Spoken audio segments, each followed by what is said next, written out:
এটা বেশ কিছুদিন আগের একটি ভিডিও, আপলোড করব করে করা হয়নি। ওই দিন গিয়েছিলাম সিলেটের জৈন্তাপুরের মোকামপঞ্জিতে অবস্থিত রাংপানি নামক পর্যটন স্পটটিতে। খুবই নৈসর্গিক একটি স্থান, কিন্তু যাওয়াটা একটু কষ্টসাধ্য। পুরো ভিডিওটি দেখুন, সব কিছুই ডিটেলসে বলে দিচ্ছি। রাংপানি প্রাকৃতিক সৌন্দর্যে ভরপুর এই পর্যটন স্থানটি সিলেট শহর থেকে প্রায় 54 কিলোমিটার দূরে জৈন্তাপুর উপজেলায় মোকামপঞ্জি এলাকায় অবস্থিত। রাংপানি যেতে চাইলে প্রথমে সিলেট শহর থেকে সিলেট তামাবিল সড়কে বাস, লেগুনা, সিএনজি চালিত অটোরিকশা অথবা ব্যক্তিগত গাড়িতে সরাসরি যাওয়া যায় জৈন্তাপুরের শ্রীপুরে। জৈন্তাপুর বাজার থেকে 3 কিলোমিটার পর শ্রীপুর চা বাগান, চা বাগানের উল্টো দিকের সরু পথ পাড়ি দিলেই রাংপানি নদী। জৈন্তাপুর মোকামপঞ্জি থেকে পায়ে হেঁটে আধা কিলোমিটার হেঁটে আসা লাগবে, তারপরেই দেখা মিলবে এই নৈসর্গিক সৌন্দর্যে ঘেরা রাংপানি পর্যটক স্পটের। আমরা যখন গিয়েছিলাম তখন যাওয়ার রাস্তাটা বেশ কিছুটা কঠিন ছিল। তাছাড়া বিজিবি আমাদেরকে মেইন স্পটটিতে যেতে একটু ডিমোটিভেটই করছিল। যেহেতু আমাদের সাথে একজন লোকাল পরিচিত মানুষ ছিল, এই কারণে আমাদের যেতে কোনো সমস্যা হয়নি।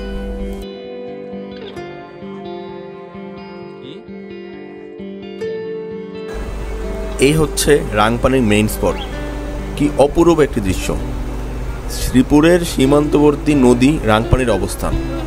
মেঘালয়ের জৈন্তা পাহাড়ের রং হংকং জলপ্রপাত থেকে স্বচ্ছ জলের থেকেই এর উৎপত্তি। এটি অনেকের কাছে শ্রীপুর পাথর কোয়ারি নামেও পরিচিত।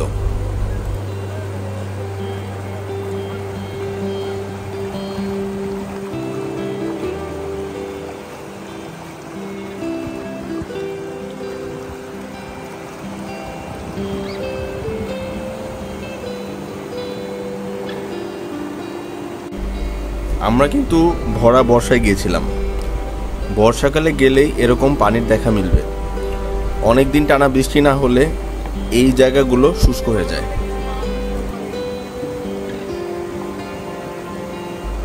সেদিন আমরা ছাড়া আর কোনো পর্যটক ওইখানে ছিল না। আশেপাশে যে সকল মানুষ দেখতেছেন তারা এখান থেকে পাথর উত্তোলন করছিল, যদিও এটা উত্তোলন বর্তমানে নিষিদ্ধ।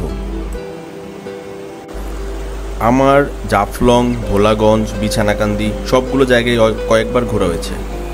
ওইগুলোর একটা কমন জিনিস হচ্ছে ওইখানকার পাথরগুলো প্রায় একরকমই, একই সাইজের, কিন্তু রাংপানির পাথরের আকৃতিগুলো খুবই বিশাল আকারের, যেটা আমি অন্য কোথাও দেখতে পাইনি। এই পাথরগুলোই রাংপানির একটি বিশেষত্ব। রাংপানি নদীর পাশে রয়েছে খাসিয়াদের গ্রাম মোকামপঞ্জি। খাসিয়ারা গ্রামকে পঞ্জি নামে ডাকে। প্রাচীনকাল থেকে এই নদী আর পাহাড় ঘিরে তাদের ব্যবসা। পুঞ্জিতে গেলেই জানা যাবে খাসিয়াদের ইতিহাস, ঐতিহ্য। নদীর তীরে আর পুঞ্জির আশেপাশের এলাকায় 80 ও 90-এর দশকে ঢাকাই চলচ্চিত্রের একাধিক ছবি শুটিং হয়েছে বলে শোনা যায়। এই জায়গাটি ভারতীয় সীমান্তের একবারে কাছে। সামনের যেই সকল পাহাড়গুলো দেখতে পাচ্ছেন এইগুলো সবগুলোই ইন্ডিয়ার পাহাড়। তাই আপনারা এখানে আসলে এই জিনিসগুলো অবশ্যই মাথায় রাখবেন। আর আপনারা যদি এই জায়গায় আসেন তাহলে অবশ্যই মিনিমাম 2-3 জনের গ্রুপ করে আসবেন এবং লোকাল কাউকে সাথে নেবেন। শুনতে পেরেছি যে বর্তমানে এখানে 500 টাকার বিনিময়ে গাইড ভাড়া করতে পারবেন, যে আপনাকে এই জায়গাগুলো ঘুরে দেখাবে।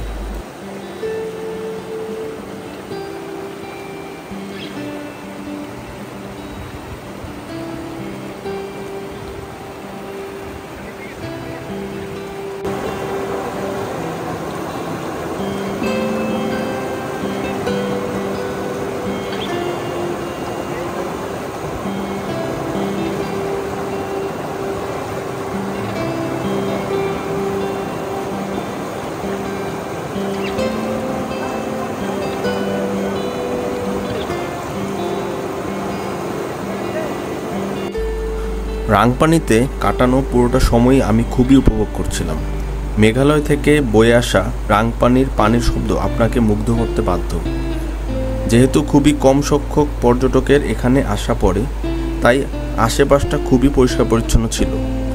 আপনারা আসলেও দয়া করে জায়গাটা পরিষ্কার এবং সুন্দর রাখবেন।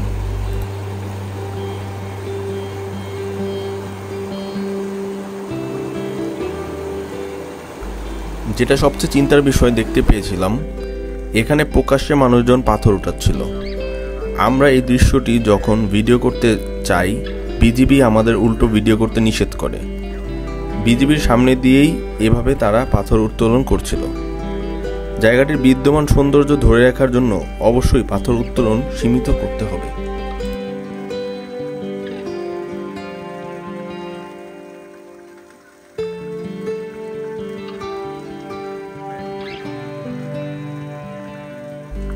সবাইকে অনেক অনেক ধন্যবাদ পুরো ভিডিওটি দেখার জন্য।